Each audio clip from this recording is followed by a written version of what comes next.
Ils sont devenus les anges noirs du Cameroun. Le BIR, le bataillon d'intervention rapide, est une unité d'élite, la force la mieux armée du pays. Ils utilisent entre autres ces blindés français, les Bastions. Leur mission principale depuis 2014, lutter contre les terroristes de Boko Haram et protéger la population civile. Mais aujourd'hui, une partie de la population les redoute autant que les terroristes islamistes. Les hommes du BIR ont multiplié les violations contre les droits de l'homme, comme l'ont démontré plusieurs rapports d'Amnesty International depuis 2015. Arrestations arbitraires, tortures, exécutions sommaires, des hommes, mais aussi des femmes, des enfants. Pourtant, la France a continué à vendre des armes au Cameroun destinées entre autres au BIR.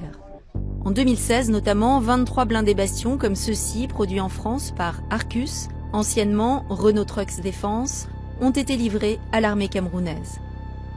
Les exactions contre les populations civiles se produisent aussi dans le sud du pays. Le président Paul Biya, au pouvoir depuis 37 ans, fait face à une insurrection dans les régions anglophones d'Ambazonie. Comme le montre cette vidéo, là aussi les unités spéciales sont équipées de bastions français. Mais l'essentiel des forces se concentre dans l'extrême nord. C'est le BIR qui est en première ligne dans cette région pour lutter contre Boko Haram. L'une de ses bases militaires, à Salak, abrite des chambres secrètes de détention et de torture. Des tortures parfois jusqu'à la mort, comme l'a révélé un rapport d'Amnesty en 2017. Dans ce camp de Salak, nous avons également identifié des bastions français, identifié et géolocalisé ces blindés qui se trouvent juste derrière le bâtiment où se pratiquent les tortures, selon les témoignages d'anciens détenus.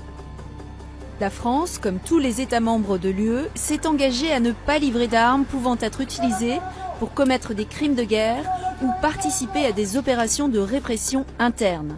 Pourtant, selon certaines sources, elle aurait continué de vendre des bastions jusqu'en 2017 aux forces armées du Cameroun.